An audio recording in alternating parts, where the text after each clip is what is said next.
Why do we want what terrifies us? Why do we feel that pull toward the vampire?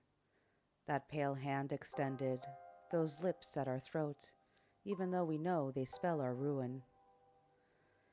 Psychologists tell us fear and desire light up the same pathways in the brain. Adrenaline, racing pulse, heightened senses.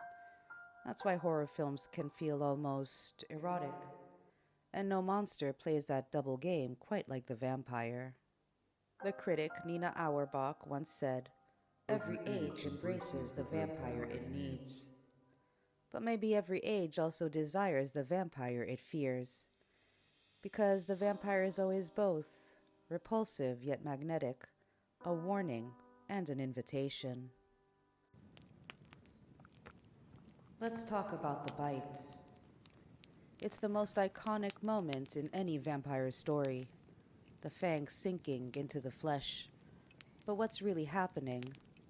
Literary critics and psychoanalysts have long argued that the vampire's bite is never just about blood, it's about sex. The psychoanalyst Ernest Jones, in his 1931 book On the Nightmare, saw vampiric imagery as an expression of repressed sexual anxieties. The vampire is, in his words, one of folklore's most potent sexual symbols.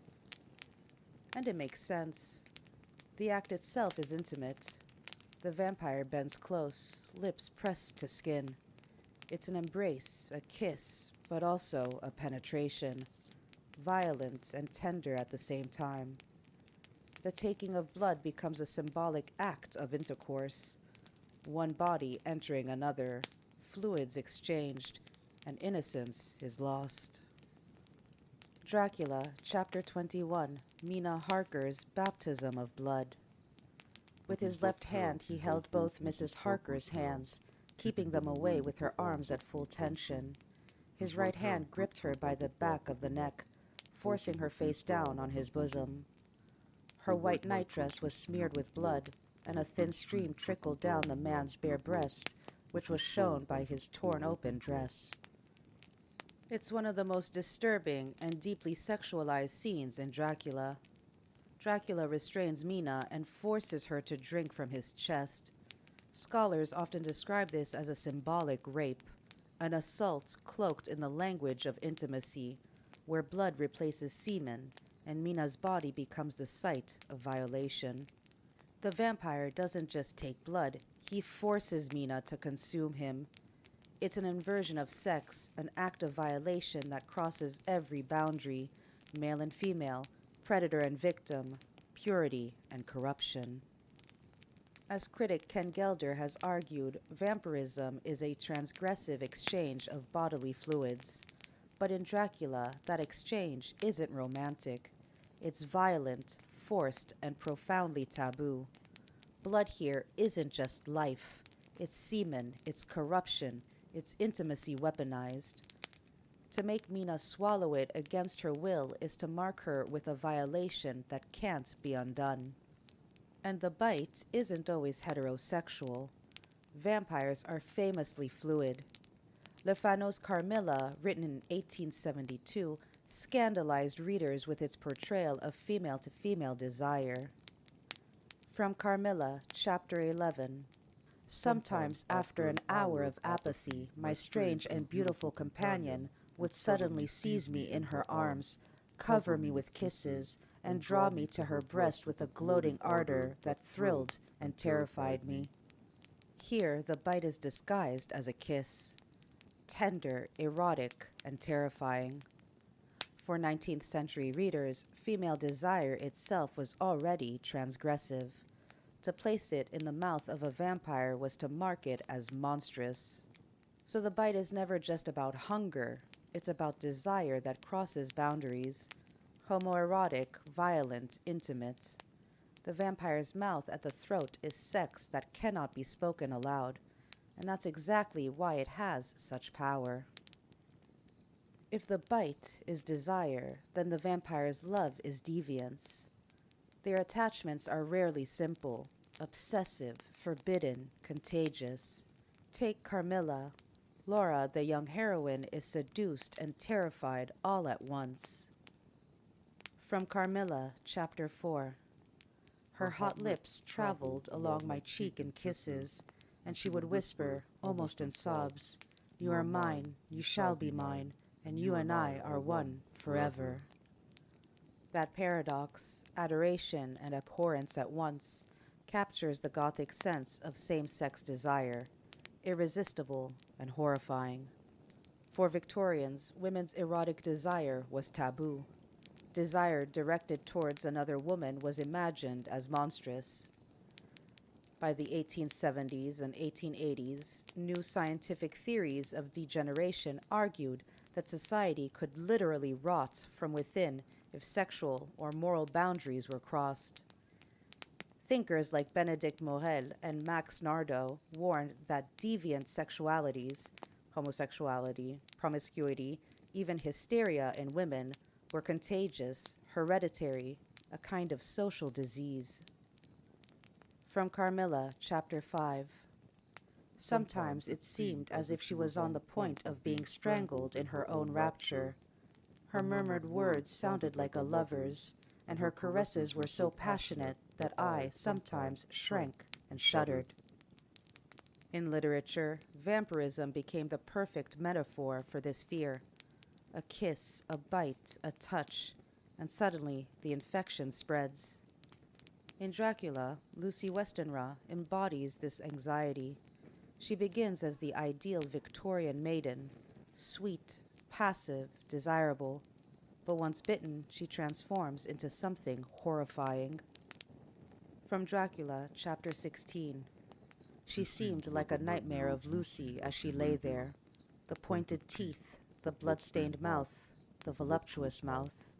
Her eyes blazed with unholy light. Lucy's body becomes a site of both attraction and revulsion. Her sexual appetite is framed as unnatural and contagious.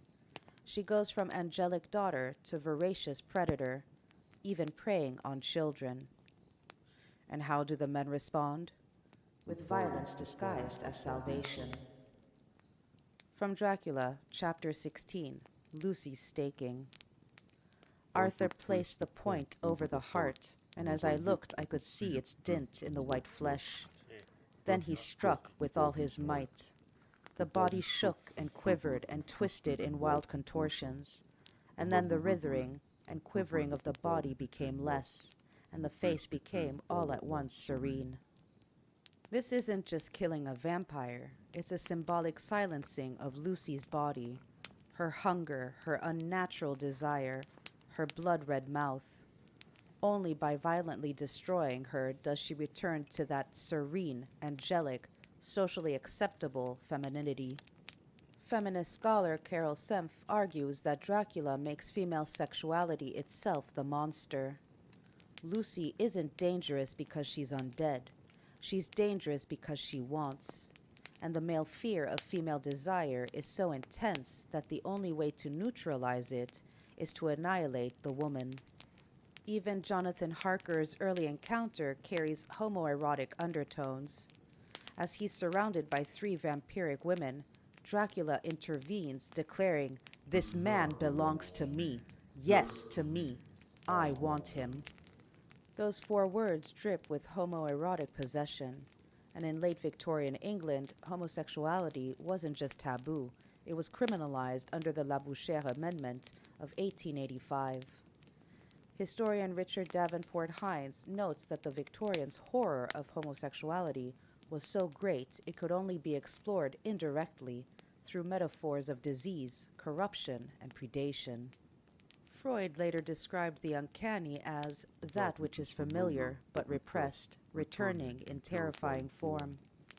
And Michel Foucault reminded us that power doesn't just repress desire, it produces it, intensifies it, and propels it into discourse. In other words, the very act of prohibition made these forbidden cravings all the more irresistible. But here's the thing. The vampire doesn't just scare us, they entice us. Their danger is their allure. Georges Bataille put it bluntly in Erotisme, Death and Sensuality. Eroticism is assenting to life up to the point of death. and that is the vampire in a single breath. They embody that razor's edge where sex becomes annihilation, where surrender is inseparable from destruction. From Dracula, Chapter 3, Jonathan Harker with the Vampire Women. I felt in my heart a wicked, burning desire that they would kiss me with those red lips. It is not good to note this down, lest shame come to me, but I felt in my soul a longing for that kiss that would undo me. Even as Jonathan fears them, he craves them. His undoing is also his deepest desire. Psychologists call this excitation transfer. The same adrenaline that fuels fear can heighten arousal. It's why horror and sex sit so close together in the brain. The vampire doesn't just terrify, they titillate. From Carmilla, Chapter 11. Her hot lips traveled along my cheek in kisses, and she would whisper almost in sobs, "You are mine, you shall be mine, and you and I are one forever." Here, the promise of eternal union is indistinguishable from the threat of being consumed. The line between intimacy and obliteration blurs until there is no line at all.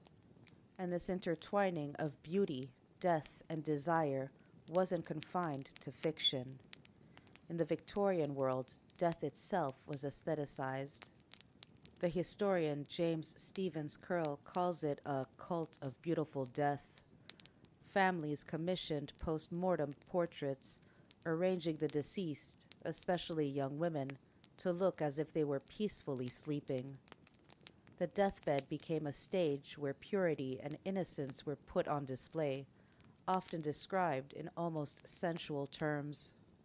A famous example is the death of the Romantic poet John Keats in 1821.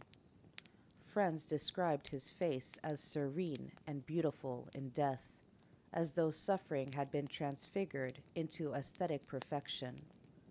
Obituaries of women often lingered on their pallor, their stillness, their angelic appearance, turning the female corpse into an object of admiration, even desire. This culture made death itself an object of fascination and beauty. So when vampires appeared in Gothic fiction, the dead made seductively alive, they weren't shocking intrusions. They were the uncanny fulfillment of Victorian fantasies. The beautiful corpse that doesn't stay still, the sleeping maiden who wakes not to heaven, but to hunger. As Nina Auerbach put it, vampires are death that is not death, the possibility of endless desire without end. The vampire offers a fantasy of immortality, but only through a kiss that kills. So what do we do with this hunger, with this shadow at the edge of our fantasies? The vampire endures because they show us what we're not supposed to want, and then make us want it anyway. They're the kiss that destroys, the lover who drains, the beauty that terrifies. They're everything our cultures try to repress: female sexuality, queer desire, bodily fluids, even death itself, returned in a form we can't stop craving. As the psychoanalyst Ernest Jones reminded us, the vampire is, above all, a sexual symbol, and every age finds in them its secret thrill, its forbidden obsession.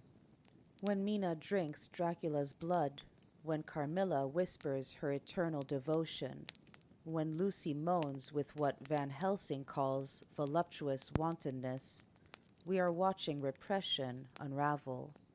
And whether we gasp or blush or secretly thrill to it, we're caught in the same snare. Because the vampire doesn't just haunt our nightmares, they haunt our desires. They whisper that maybe, just maybe, we want the very thing that undoes us. The vampire's bite is never just hunger. It's sex, it's death, it's every desire we're told to fear. And yet, we can't get enough. But long before Dracula's kiss or Carmilla's embrace, there were other monsters who blurred the line between lust and terror.